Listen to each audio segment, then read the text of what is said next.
I had a falling out with my family and I was 19, I had 400 rupees in my pocket. Everything that could go wrong went wrong.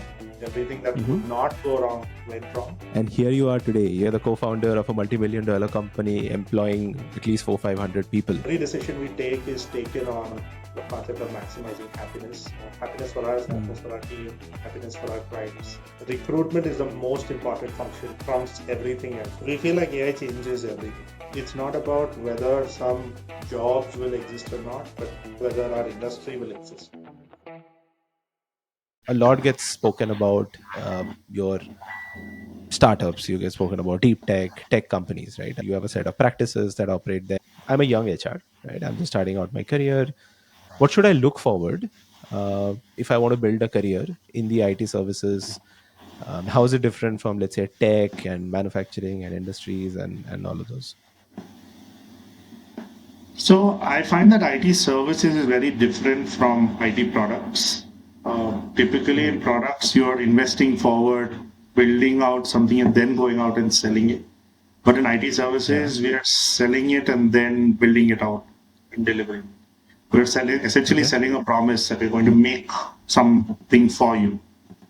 And that means that the entire mindset of people, the entire mindset of organizations ends up being very different.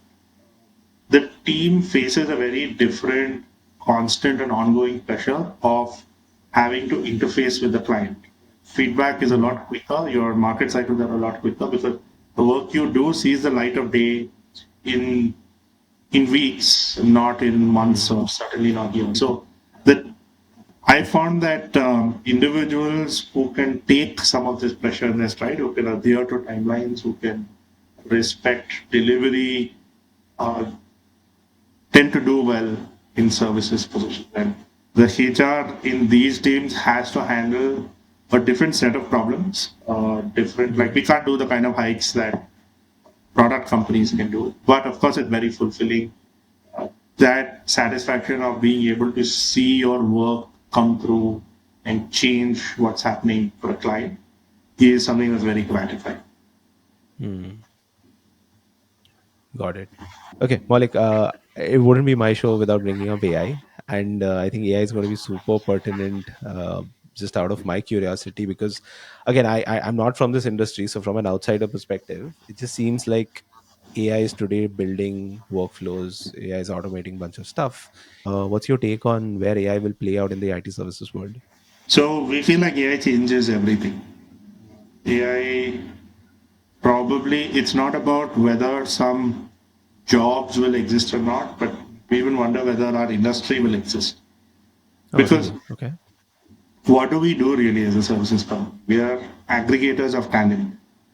If our clients were able to collect that talent themselves, they would then build the outcomes that they want. But they are not able to attract the talent, retain the talent, guide, lead the talent, and that's why an entity, an organization like ours exists. But if that work doesn't need to be done by talent anymore and it's going to be done by AI, then what happens of the software services industry?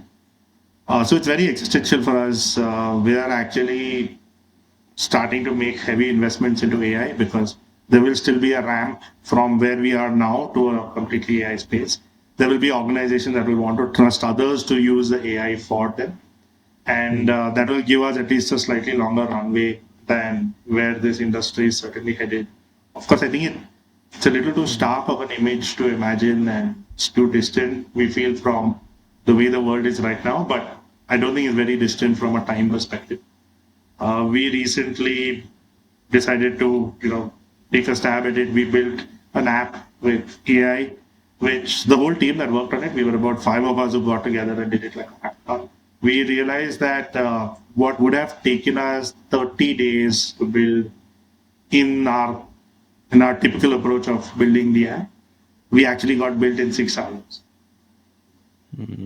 So it's not efficiencies which are like, minor percentage improvements. These are order of magnitude improvements. And in that sense, we feel like, people are going to move more into being builders, not really developers or BA. Prompt engineering is going to rule and trump everything.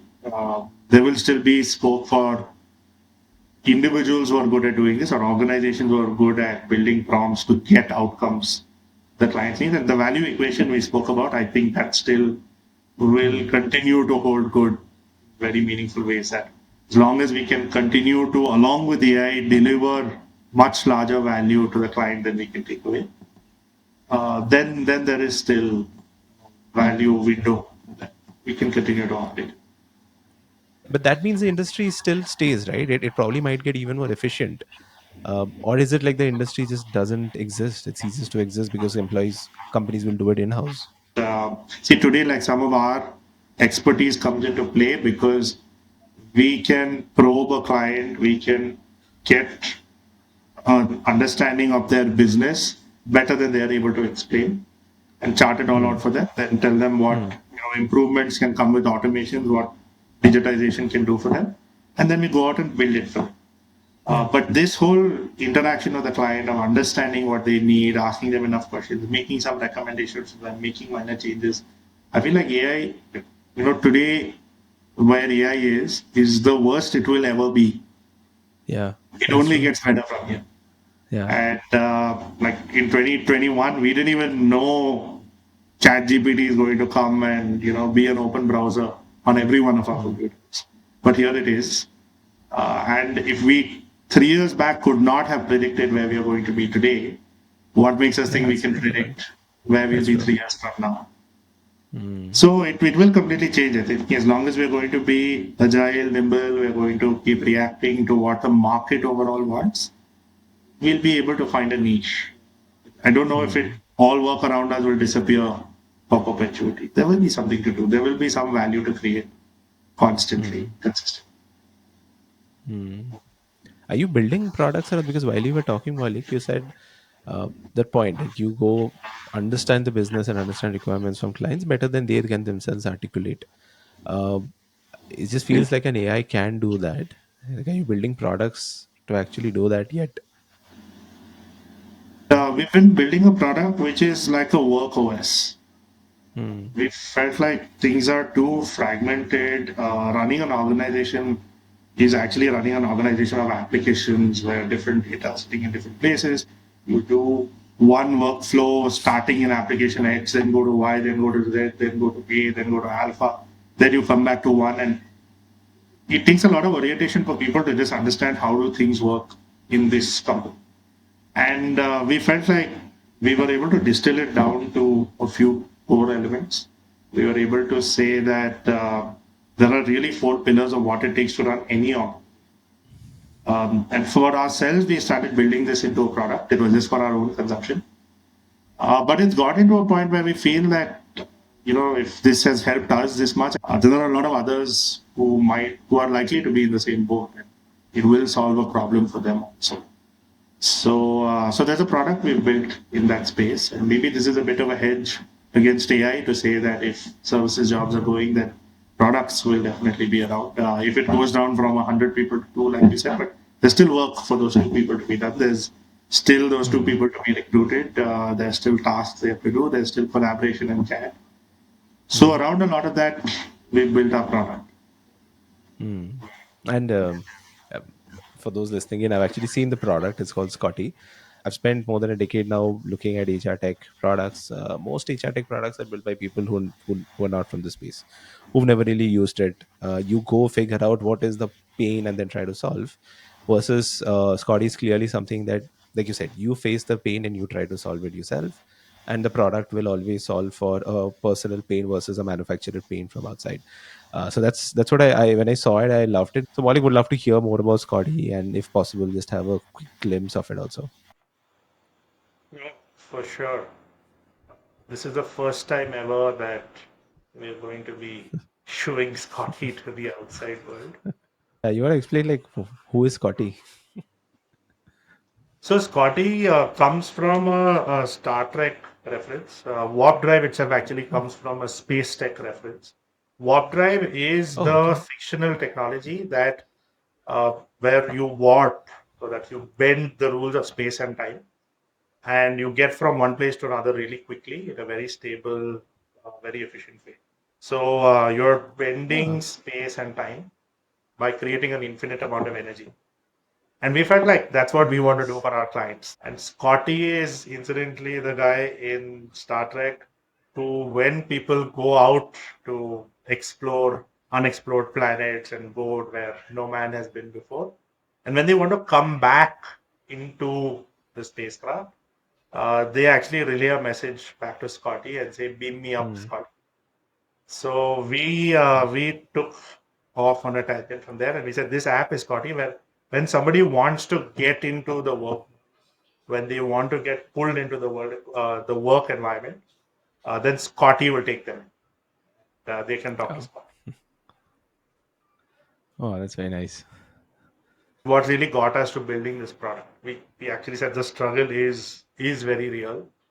It's very difficult today to build context. If you use Slack and you use a recruitment management system, let's say I wanted to message you about a certain candidate, I have to come to Hmm. Slack. I have to probably go to the right channel, or I have to DM you. I have to build the context of who I'm talking about. Let's say if I was going to email you, I still have to sit and build that whole context and this candidate for this role and etc., and then finally come to what I want to say. Uh, that's painful and that's not really fun.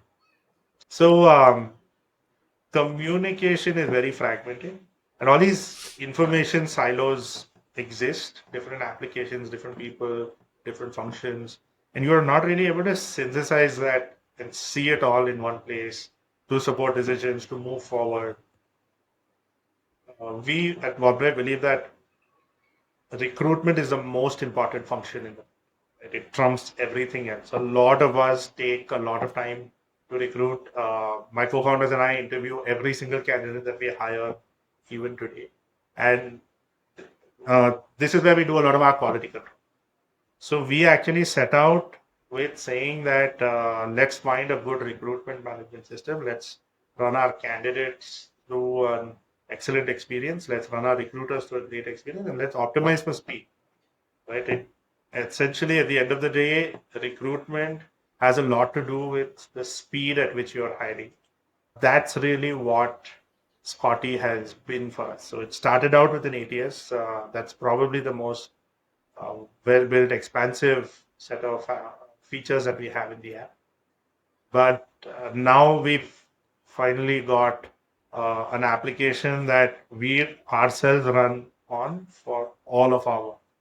It's a single integrated tool to look at everything. Hmm.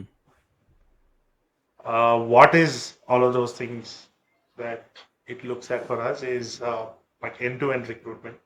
So everything from creating a requirement, setting the different steps that will be followed to hire, to interviewing candidates, collecting feedback, questionnaires, getting approvals for offer letters, having the candidate on board. It all runs in one system for us. Hmm. We manage tasks. So tasks is something we've actually broken out to say that a task is a task. And as dumb as that sounds, but we are essentially saying any application in the organization could create a task on us. Like, say for me, I have tasks which are to approve a vendor payment, to giving an offer letter, to having to meet somebody, but these are all sitting in different places. There's something sitting on the calendar, there's something sitting in email, there's something sitting in like Yeah. Asana work management app. So we now bring them all into one place, and irrespective of the type of task, you've got one view of everything you've got to do. Chat, this is something that we're still building out, but we're taking a stab at saying that context-based chat changes everything. So you you chat where the work is, and you work where the chat is. So that's something that is a Okay. significant game changer. Asset management is important for any organization, laptops, tables, chairs, office, all of it. Being able to keep them all in good condition because you want employees to have a great experience. And then you want it to be easy for them to report issues. You want to be able to audit, maintain these things well. We've got a CRM and we do our invoicing. So from lead to cash, we are able to track our leads, convert them into opportunities, convert them into accounts, keep a track of all the people, activity logs of what's happening with these clients. Then we actually do the work. So we've got for services projects as requirements. Those are broken down Okay. into user stories. Those are broken down further into a solution. then tasks. Those tasks are assigned to people and they fill their timesheets. We're launching this really cool second screen, which makes it at a glance to see what are all my tasks today. Select the one that you're working on, log time, reminds you to drink water, reminds you to complete your steps today.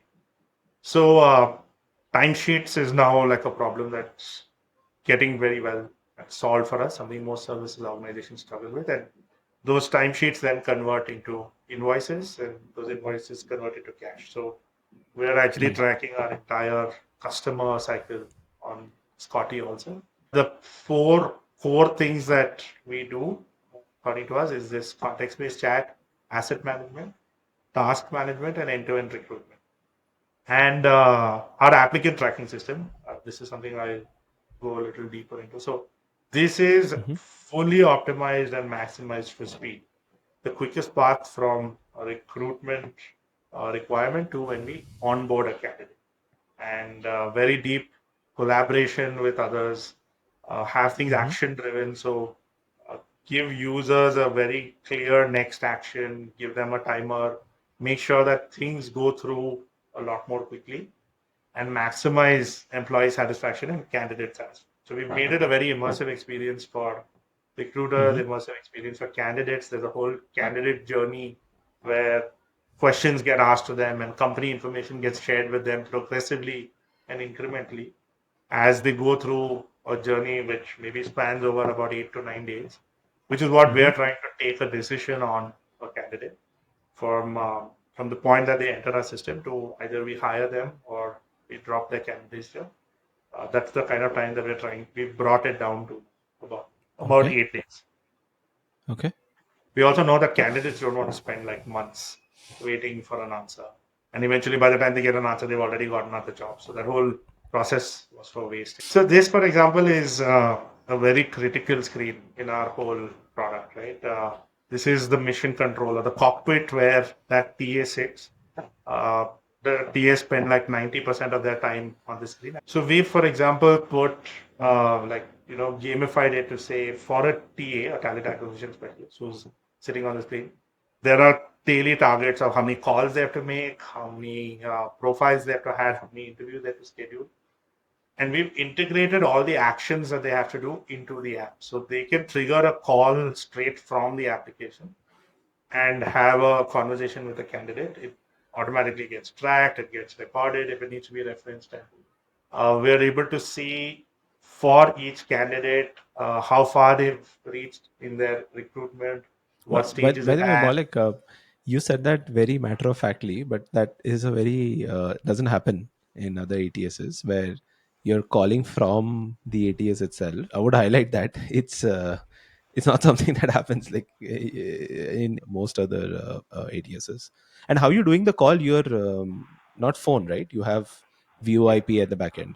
So Got it. we've integrated with the computer telephony system, Hmm. and we could integrate with whatever somebody wants to use. We've chosen Hmm. one of the good products in the market. And what our TA has to do is they have to click on this button over there, which will initiate a call to their own phone, or they can do a web call. And the call comes on the candidate's phone number. And we've done things like we've bought Truecaller Premium, so it shows the Hmm. candidate who's calling. We don't get marked as spam and things. So the Oh, so candidate is able to. when you click on this, it can be routed through the recruiter's phone also. So what are you saying? So how it works is that the recruiter's phone gets a call, and once they pick up, then the system calls the candidate. And when the Acha. candidate picks up, it conferences the calls. Oh, so the candidate is still seeing that, let's say 1-800, whatever number you're buying, right? The true color. Right. Okay. Okay. Yeah. Got it. And what we get on the other end is that, this is all, it gets logged automatically. Someone doesn't have to go manually Hmm. feed in that they called.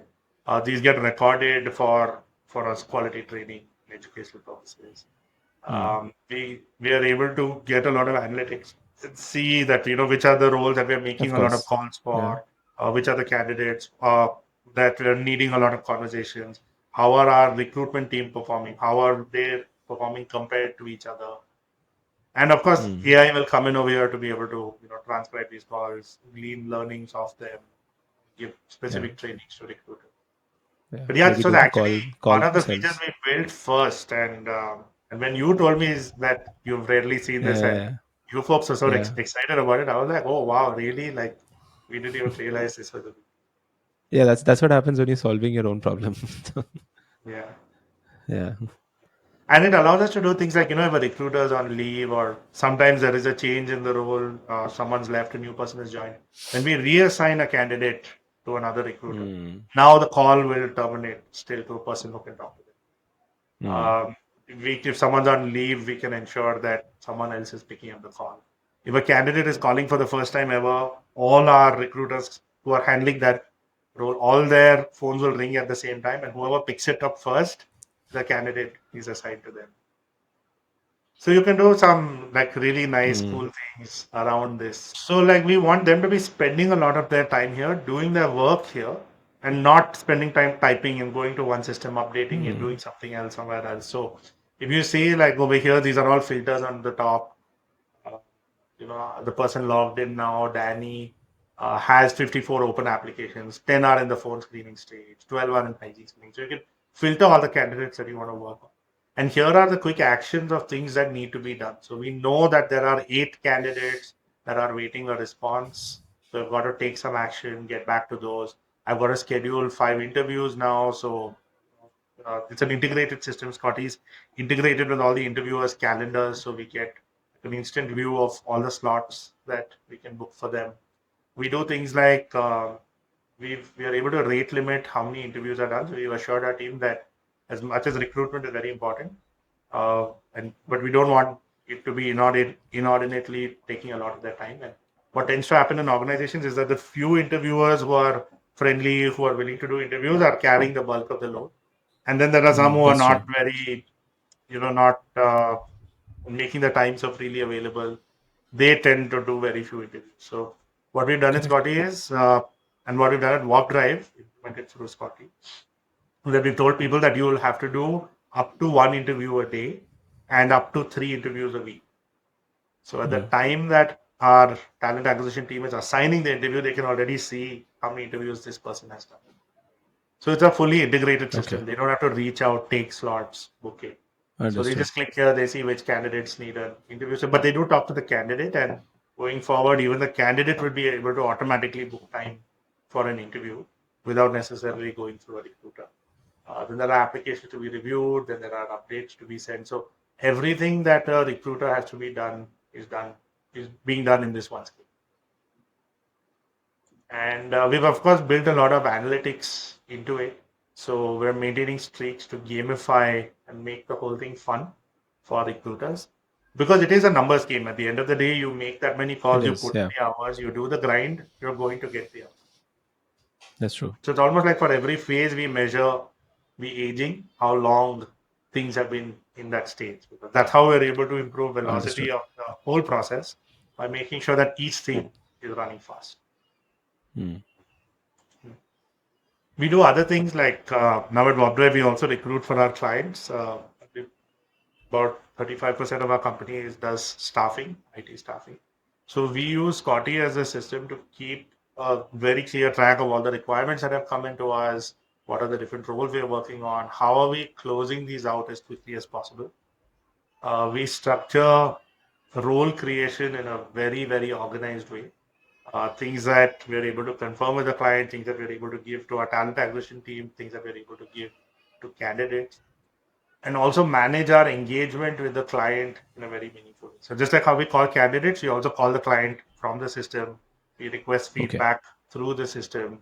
Mm, And so this is like an overview or an executive dashboard of what's happening in the company, what are our primary hiring metrics, what's the gender diversity, what are the kind of companies that we're hiring for.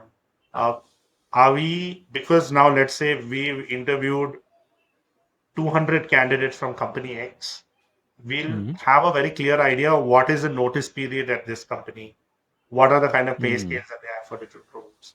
So just from the candidates that we've interviewed, we're able to build a lot of competitor intel, build a lot of market intel, and show it to users.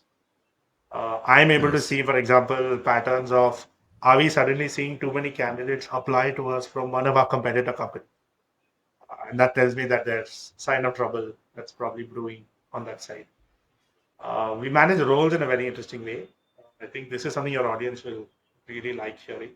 That every time a role is created, we are able to make role steps that are unique to that role. So there are there's phone interviews, there's in-person interviews, client interviews, there's a Hmm. hygiene screening, there's there's a background verification. So we can pick and choose the sequence in which Hmm. these things are supposed to happen for a role. And the moment we say a candidate is applying for a certain role, all those steps get automatically applied to that candidate. Hmm. And then on the fly for the candidate, you can then add a step or remove a step because sometimes I'm interviewing a candidate and I'm like, hey, I want one more interview done with this member in the team. It now Hmm. becomes a really easy way for us to add it in, to get a bird's eye view of how this candidate is faring in their whole process. So we've got all the role steps that can get charted out. Right next to it, we can see who are all the on the interview panel, the panel for doing this role. We have something called the hygiene screening. So this looks a lot like Tinder. We get a Hmm. candidate's details, we can see their CV, we can see primary attributes of that candidate, and we either give a Hmm. yes or a no, Hmm. like a swipe. So we can say who are the people who are going to do this hygiene screen, who are the people who are on the L1 interview. Right next to that, we also define what is the interview questionnaire that we are going to ask the interviewer to fill once they're done with this interview. So all of this is handled in one screen, and we've built out a candidate journey. So we're able to orchestrate almost at a 1:1 what each candidate is going to go through. So it's a really cool place to be able to manage that role very well and to ensure that all candidates for this role go through that sequence. We don't need to say our company does 4 rounds of interview. We can actually go down to say for this role, this is the sequence that we follow. Hmm. Okay. So we build checklists. This is also very interesting. Something that everyone needs to maintain, but you do it on an Excel, right? And then the data is coming from you're making up your own data broadly. I'm assuming this is automatic, right? From the tool. So we have 3 levels of checklist. There's a WarpDrive, there's an our company level checklist. There could be like a client level checklist, and then there's a role level Hmm. checklist. And these are all Hmm. things that the TA team knows as they progress with the candidate. They've got to check and confirm Hmm. that the candidate has. Like one of our clients once told us that they wanted Japanese speaking people who have at least 6 years of experience in the BFSI space and no Salesforce. So we needed to a checklist to ensure that this person speaks Japanese. So And if you instead of if you actually don't saying it, if you don't fill these checklists, then you can't, let's say, proceed, or you can't give an yeah, offer you and can those make sort them of things. mandatory if you want. To say that Yeah, yeah. only if this is checked, then you go ahead. One of our clients had a requirement that all candidates have to submit a photo holding their Aadhaar card and their PAN card. It's a large global MNC that wanted it. But Okay. if this wasn't there, it didn't make sense to talk to the candidate lineup interviews because at the time of offer, this would get rejected. So some of these become like very useful checklists where we say for this role we need to do this, or for this client we need to do this. So Hmm. this becomes a good way to plan it in one place and then execute it at the level of each candidate. It's super helpful. Yeah. And this is a role 360 to say all the roles that we've created, how many positions are open, how many are closed, who are the TAs working on it, how much have we progressed, what has the age of this been. So it's one place to see where things are and to also create new roles that we need to have. So having this whole thing integrated as one ecosystem is actually giving us some Hmm. really magical outcomes. This is the recruitment stages I was telling you about, where you can actually chart the whole sequence out for a certain candidate. You can say how Okay. long a round of interview needs to be, and manage all of that at the high level. For candidates, you can build like a personalized candidate journey. So we, for example, have shot 53 videos, like from 1 minute long to 6 minutes long, and in a Hmm. very Instagram stories like interface, candidates when they finish their first round are given a certain set of videos. Then they're asked some questions. So as they're going through videos, suddenly a question comes in between. They answer like, "What is your date of birth?" Then they see another set of videos. Then they ask them, "What is your gender?" So this becomes a Oh, very interactive journey for them to go through till the point that they get onboarded. oh, so this is like a candidate workflow that as a candidate I'm Yeah. consuming as well as I'm filling in information. Lovely. Okay. Okay. And It's very interesting. we can tailor those videos. This is where we are using AI, where we tailor which video the candidate sees when. Ah, makes So sense. in the initial stages when the candidate's not so invested into us as a company, we tell them about the company and what a cool place it is to work in. We tell them how the interview process is going to go. People who've done the interview recently shared some feedback about, hey, this is how the process went for me. This is what you should expect. And as they go through more rounds and like they're 5, 6 days into interviewing with us, then we talk to them a lot more about our philosophy, our ethos, the value system that we hold dear.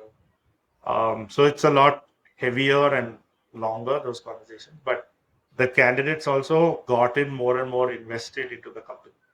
So we show those Hmm. to them at later stage.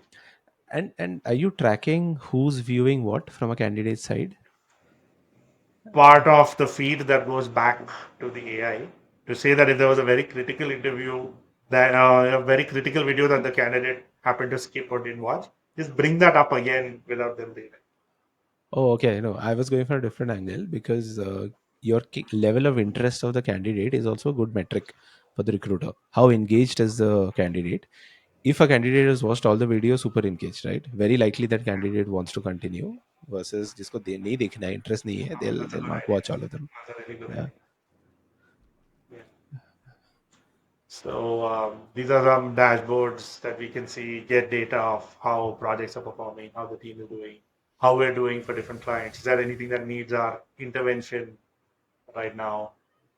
We're also able to open this up to external vendors. So we can work with other recruitment partners, we can work with sub vendors about how to get people where we give the requirement to them through the system and they submit the candidates back to us. So it's everybody's on Yeah. the same platform, everybody's always seeing the latest data.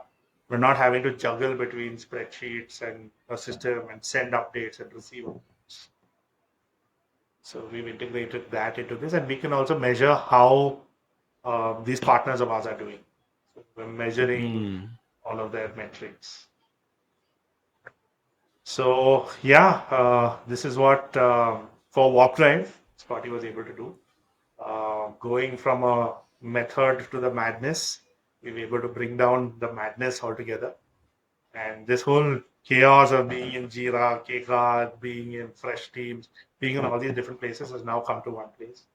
We're not really losing time. We're giving the candidates a great experience. We're giving our recruiters a great experience. We're not having things wait at certain stages for approvals for clearances for too long and processes that were really slow, communication that was getting dragged. Now it's all we've regained all this time. Candidates are so happy interviewing with us. We're getting like almost a 95, 96% positive feedback for people who've interacted with us. The next few things that are coming up for Scotty is we're doing AI powered everything. And we really see us being a workhorse that's helping people get to their peak and also stay at their peak. Hmm. So that's a little link. We'd love for anyone who wants to take the app for a spin, who wants to use it in their own organization. We'd be happy to talk. Yeah. Hope this helps. I mean, and, the whole reason why I do this is to just share democratize information and just find interesting products like this. So I'll leave everything below. Just give me all of that. I'll leave everything in the show notes. And this is a good product. Yeah, I've personally seen a demo. I don't use it, nor is this paid. Whatever. By the way, if you're thinking this is not sponsored, it's just I say right. This is what I love to do, and I thought it's a good product. So yeah, cool. Thanks for sharing, Maulik. So Maulik, you once mentioned to me that you ran away from home at the age of 19, and here you are today. You're the co-founder of a multi-million dollar company employing at least 400-500 people. Um, I'm sure there's a very interesting story on how this came to fruition. Would love to hear this because I don't know the story. And what are the learnings that happened along your whole journey? Cool. Yeah. Thanks for having me on the podcast. Yeah, I've had a fairly dramatic life, for better or for worse. It's been a roller coaster, and I had a falling out with my family, and I said, you know what, I'm going to leave home. I'm going to figure out my own way in life. I had my CA finals coming up in 2 months, and that's when this happened. I had like 400 rupees in my pocket, dramatically spent 200 rupees of it, giving the auto driver money to go to my friend's house. And then I'm sitting in my friend's house that first night I was eating dinner. I remember like breaking down into tears, getting so emotional because I was like, I can't afford this food I'm eating. I'm literally eating off my friend's mercy. Started from there. I haven't taken any money since my family then. I was 19 then, I'm 36 now. Said, okay, we'll figure this out. I also didn't sell to and I didn't do business with anyone that I knew through my family. But I said, I'll now stand up on my own 2 feet. So I left home. The first job offer I got was from a life insurance company, which I almost took. But then I was leaning more towards this web agency that I had met in a different context. I reached out to the founder. He had sent me a proposal. I responded to the proposal with my CV and I said, you know what, actually, I want to work for you. He was very surprised, but he was quite nice about it. He gave me the chance to come on as an intern. That was something I was quite touched by, that, this stranger who I barely knew, I'd only met once, is now offering me some sort of sustenance. So when he was talking to me, he said, okay, what do you want to do? So I said, hey, I'll do everything. I'll do BD, I'll do HR, I'll do recruitment, I'll do finance. And he was like, whoa, sounds like you want to be like a fixer. But start with something, like maybe start with sales, because that's the most valuable. So that was interesting. Grew the organization really fast. I left from there about 2.5 years later as their chief business officer. We grew the firm from like around 4 people at the time that I joined to 125. And at the time that I was leaving, I was actually handling all the things which I had told him wanted to. I will at the end. So that was a very interesting experience because I got to actually do everything it takes to run a company without taking on the risk, because I had no capacity to take risks then, right? Like I had no safety net, no fallback. And I think it worked out for that founder because he found someone who was enterprising, who was willing to do a lot of things. So there was no job there that wasn't good enough for me to do, whether it was in getting the curtains installed in our office, to talking to our landlord to extend space, meeting partners, whatever it took, I did it. And that was a really great experience to start my career off. I'm quite thankful for all the learnings there. And you were like 20 at the time, 2021. Yeah. Amazing. Okay. So that was a really fun, really challenging experience. Went very well, and that company's done quite well now. They're like 600 something people, acquired by a Spanish media giant. That ended up being my first job, which of course was after my articleship. So I had started working at like the age of about 16, doing the 3.5 years of articleship with a CA firm. It's a regular and mandatory part of the CA course. Yeah. Got it. But how did the journey of starting WarpDrive happen from there? So what happened is, after that first company that I worked at, the second organization that I joined is where I actually learned enterprise selling. I learned CRM because these guys was a budding Salesforce partner. I joined at around the same time that my now co-founder Praveen also joined. I was taking care of as their head of strategic accounts. So I was taking care of the sales into marquee customers. So in the roughly 2.5 years that we worked there, we set the market on fire. We sold to and delivered some of the most complex, some of the most expansive projects in the Salesforce ecosystem. That organization grew to become a platinum partner to Salesforce also. And it was a great run. While we were doing this, we also built a product over there, something that I had the opportunity to lead. So we built a product in the selling and distribution space. So what happened at this company is that it sort of got sold, and there were some changes in the culture that didn't really agree with us at the time. And I decided, you know what, I'm done. Praveen was supposed to move to the US.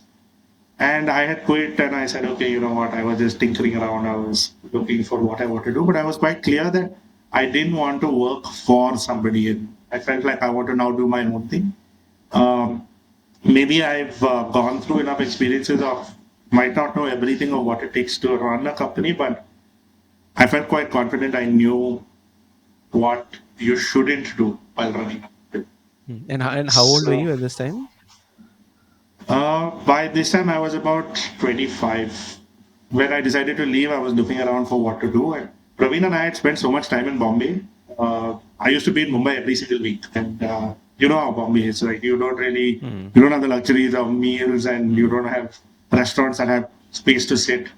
So most of our meals were vada pav. And we loved it. We thoroughly loved it. And we felt like, hey, Bangalore needs this. The world needs this.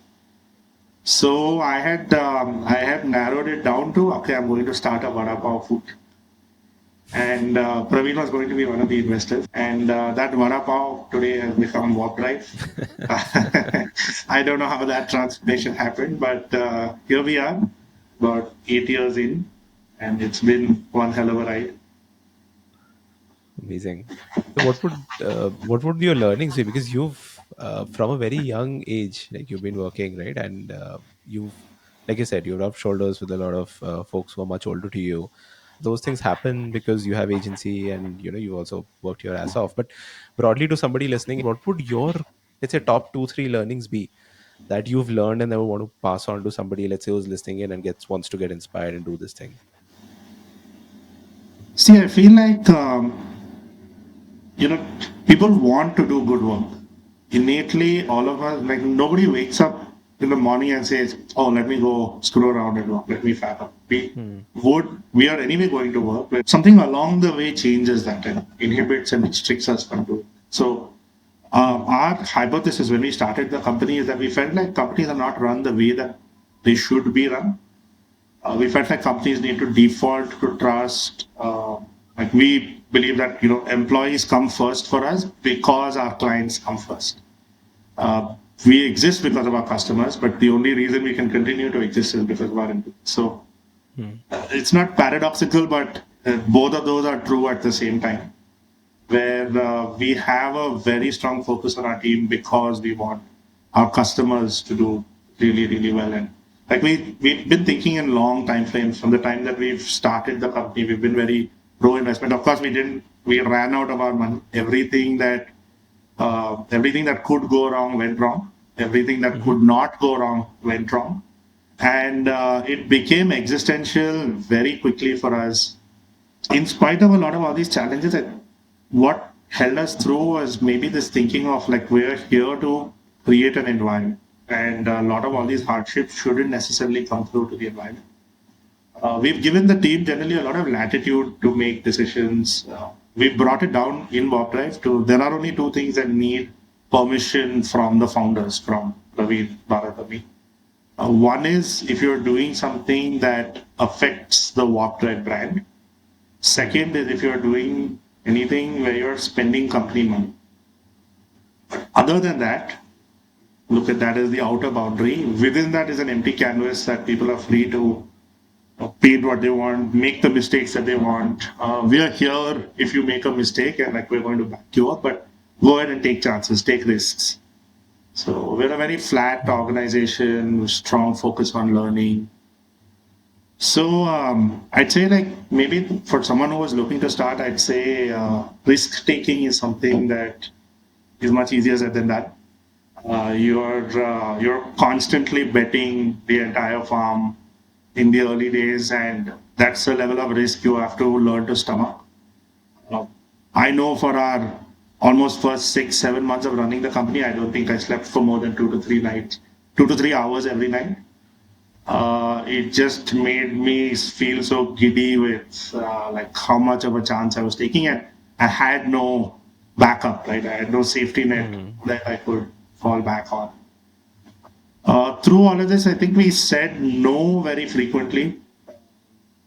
It's tempting. I think there's a lot of opportunity to make money, there's a lot of opportunity to do work all around us, but we kept a very sharp focus. We didn't get distracted from, we said, okay, look, we're going to provide services, we're going to build software in the Salesforce space, and let's not take up anything just because it comes up. And I think that's starting to pay off very well for us now. Okay. I think risk taking is one very important point, and maybe the other I'd say is that things aren't really as glamorous as they look. There's a very nice joke around this. Right? They say that when someone gets pregnant, everyone goes, can see the end result, congratulates them, pats them on the belly, but only that person knows how many times they were screwed.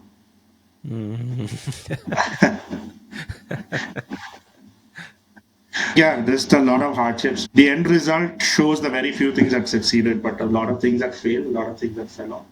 And maybe like the last point I'd want to share in this learnings is we've held this value equation very close to our hearts, where we feel like the value created has to always be larger than the value consumed. And this happens along the entire value chain. Like our customers will work with us because we create value for them that's significantly higher than the value that we consume. And we use this as a lens to measure everything. That's the only way that the whole world works. Now, the value creation extends to your team also, right? Employees. We work because we get value, right? We get value either through monetary, through career growth, through a safe place to work.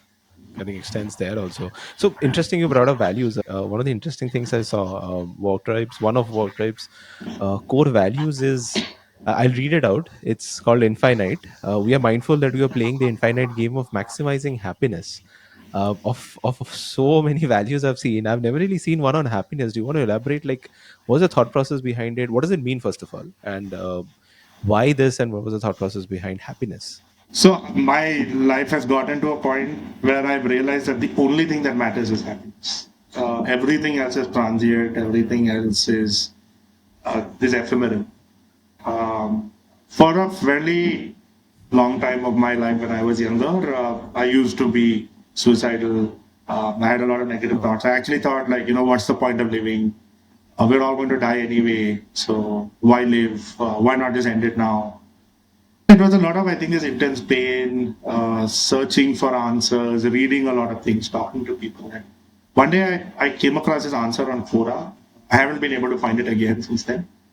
But it said that when you start eating a piece of chocolate cake, it's going to get over.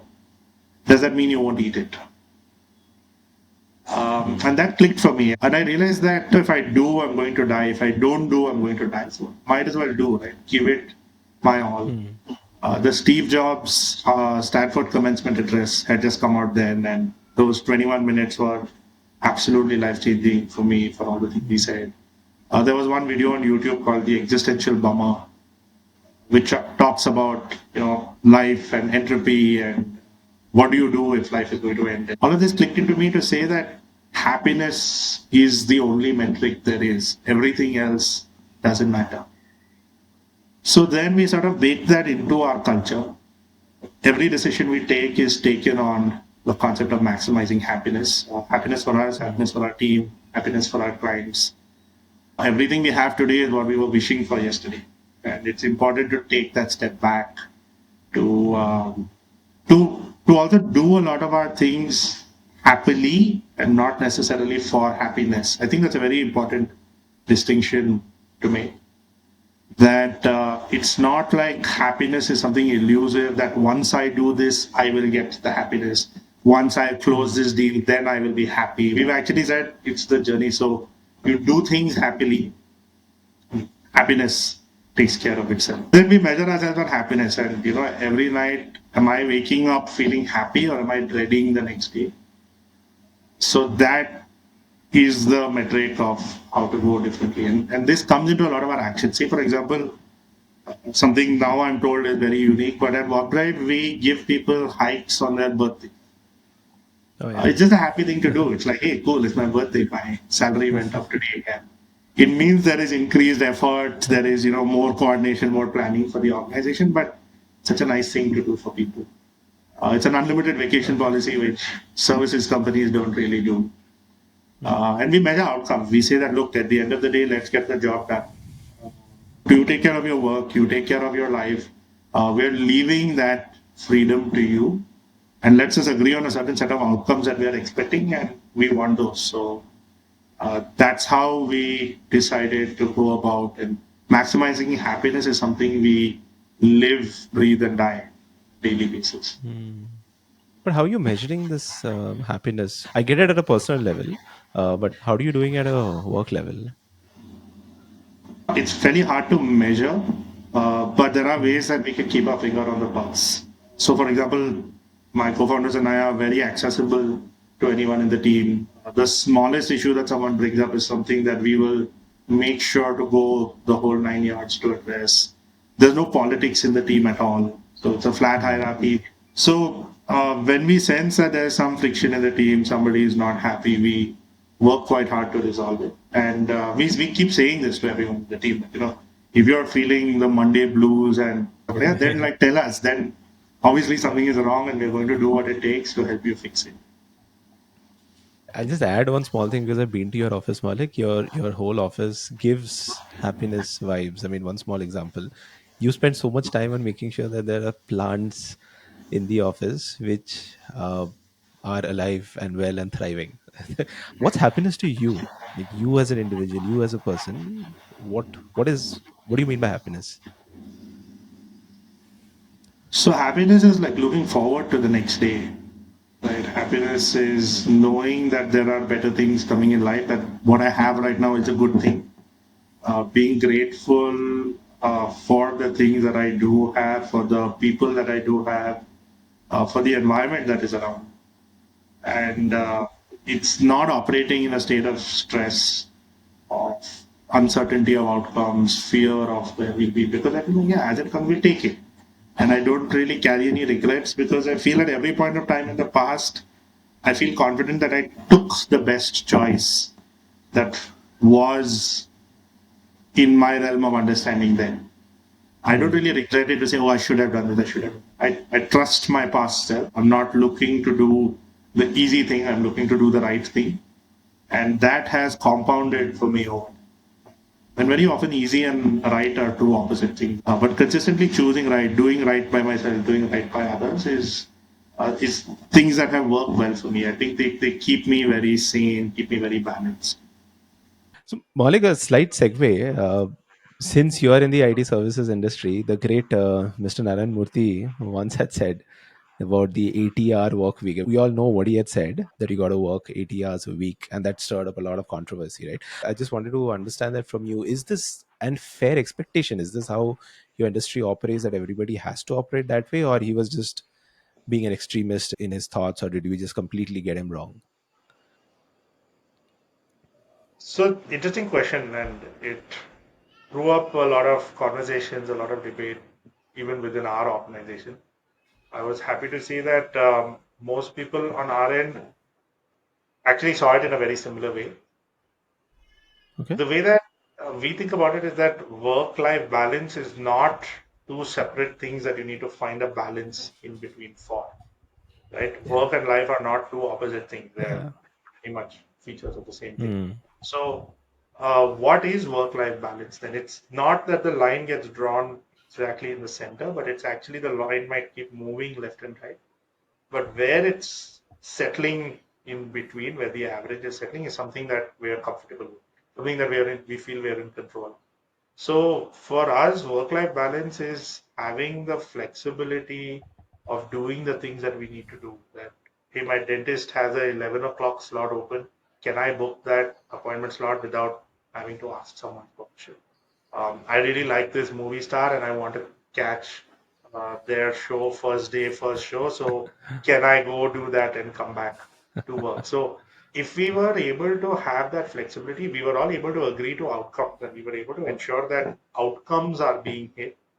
Then we have the most incredible work-life balance that there Hmm. is. Mr. Narayan Murthy is someone that everyone in the industry, everyone around the world significantly aspires to be, looks up to, respects. And Of I feel course. like Yeah. maybe it's been misquoted, taken a little out of context. I personally feel he's at a place that he doesn't need to extract every hour out of every person in his organization. His Of organization is course. not Yeah. that stage. And these are people who travel the world. They've seen so much. They've experienced so much. And I choose to see this as more of a patriotic, a nationalistic view of what they're seeing. We need to work more for sure. Do we Hmm. want to do that by working smarter? That's a choice we have. Do we want to do that by working harder? That's a choice that we have. Or what I think every successful person that I've come across has done is they're working hard and they're working smart. But what we probably don't want is to be forced into having to do that work. We don't want to That's be true. forced to be at a certain place at a certain time. But we just want to be able to say that, hey, listen, there's an outcome that we need to get to. How about we both agree on that? How about we do everything that we can to ensure that that's done? And I Hmm. can take care of things in my life, and work is a very integral part of my life, and life is a very integral part of my work. So I don't want to have to choose between the two. I want to choose both to constantly be able to draw the line for how things evolve on both sides. There was a member of our team who actually was getting married, and people like, all the family from the girl side were coming to his hometown. Then he had to travel to North Karnataka to be there, and he had taken the leave for the whole week, and he said, "Yeah, I'm off this week." But on Wednesday, we had a really critical client meeting, so he chose of his own accord. He said, "Look, on Tuesday night, I'll be back in Bangalore. I'll come for that meeting on Wednesday morning, and then in the evening, I'm going to be back at home taking care." And like people won't even realize I've gone. And we didn't even have to ask him to. It's a choice he made because he could. He didn't have to choose either or. There was another member of Hmm. our team who we had finished a project for a client, and the client had some investors coming down from Norway in their office for a week, and the head of sales at our client end was a little nervous to say, "Listen, so much is on this Salesforce on my CRM. I just want to make sure nothing breaks when it's running." And the member of our team who had worked on that project actually went ahead and told him that, you know what, like everything seems fine. I've checked it. This entire week, I will come to your office and work from there, just so Nice. that if you need me for something, I'm sitting right there physically. And like Hmm. he didn't even have to ask us for this. He didn't need our permission. He just went ahead and did it because he thought that's the right thing to do by the client. And we found out a month later when the client actually reached out to Hmm. appreciate after that funding round, in which he was saying Oh, that, that's the "Hey, best. we're so glad that this person in your team came over." And we're like, "Oh wow, really? He did that? That is a cool thing to do."